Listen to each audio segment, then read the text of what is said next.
Assalamualaikum warahmatullahi wabarakatuh.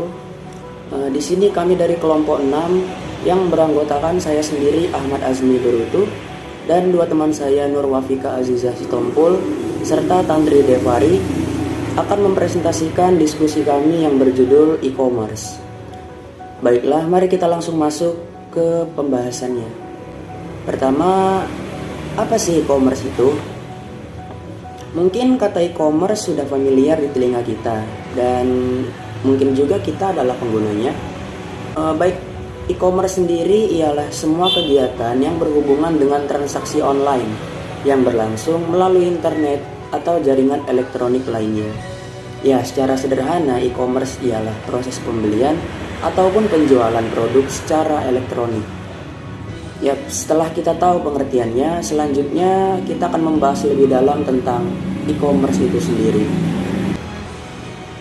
Untuk jenis-jenis e-commerce serta manfaatnya akan dibawakan oleh Saudari Tantri Devari. Jenis e-commerce. Pertama, e-commerce consumer to consumer atau C2C. E-commerce ini ialah e-commerce yang memiliki model bisnis di mana website yang bersangkutan tidak hanya membantu mempromosikan barang dagangan saja, melainkan juga memberikan fasilitas transaksi uang secara online. Dalam hal ini terdapat dua indikator utama bagi sebuah website marketplace, yaitu 1. Seluruh transaksi online harus difasilitasi oleh website yang bersangkutan. 2. Bisa digunakan oleh penjual individual.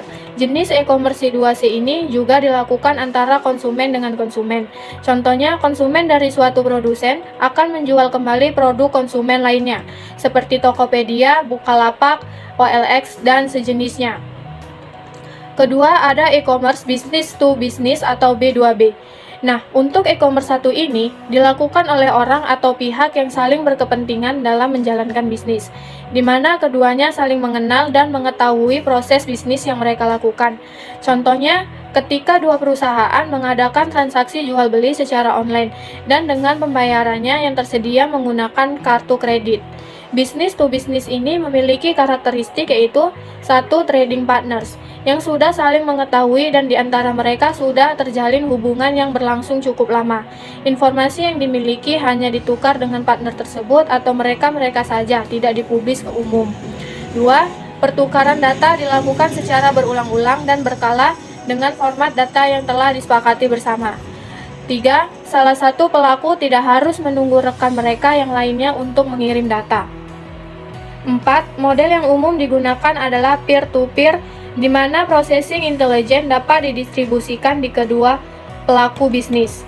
Lalu ketiga ada e-commerce consumer to business atau C2B. Untuk jenis e-commerce ini yaitu bisnis antara konsumen dan produsen.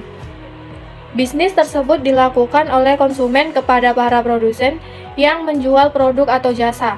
Contohnya seperti yang sering kita laksanakan sehari-hari, yaitu konsumen akan memberitahukan detail produk atau jasa yang diinginkan secara online kepada para produsen, yang nantinya produsen mengetahui permintaan tersebut yang akan menawarkan produk atau jasa yang diinginkan konsumen. 4. E-commerce business to consumer atau B2C. Jenis e-commerce ini yaitu perusahaan yang menjual produk atau layanan kepada konsumen. Secara umum, pelanggan e-commerce B2C hanya terlibat dalam industri retail.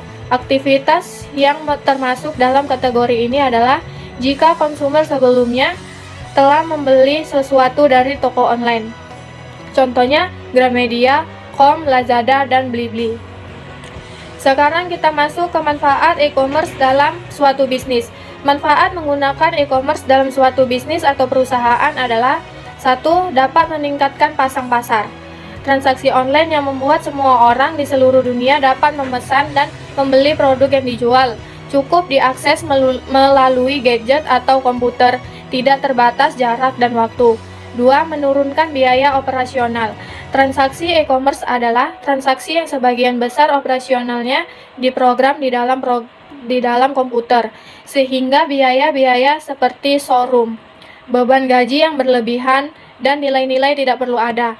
Dan hal ini tentu sangat mempengaruhi kinerja perusahaan, terutama di bagian operasionalnya, yang bisa jauh lebih hemat dan dananya bisa dialokasikan ke bagian perusahaan yang lain agar perusahaan bisa lebih maju atau berkembang. 3. Meningkatkan customer loyalty. Ini disebabkan karena sistem transaksi e-commerce menyediakan informasi secara lengkap, dan informasi tersebut dapat diakses setiap waktu. Selain itu, dalam hal pembelian juga dapat dilakukan setiap waktu. Bahkan konsumen dapat memilih sendiri produk yang dia inginkan. 4. Dan masih banyak lagi lainnya. Selanjutnya, saya kembalikan kepada moderator. Baik, terima kasih atas pemaparannya Saudari Tantri Devari. Selanjutnya ada ancaman, tujuan, serta perkembangan e-commerce di Indonesia yang akan dibawakan oleh Saudari Nurwafika Azizah Sitompul. Selanjutnya, ada ancaman atau dampak negatif menggunakan e-commerce. Seperti biasa, yang namanya alat tentu mempunyai dua sisi. Bukan hanya alat, namun hampir semua hal yang ada di dunia ini pasti memiliki sisi baik dan buruk. Begitupun dengan e-commerce.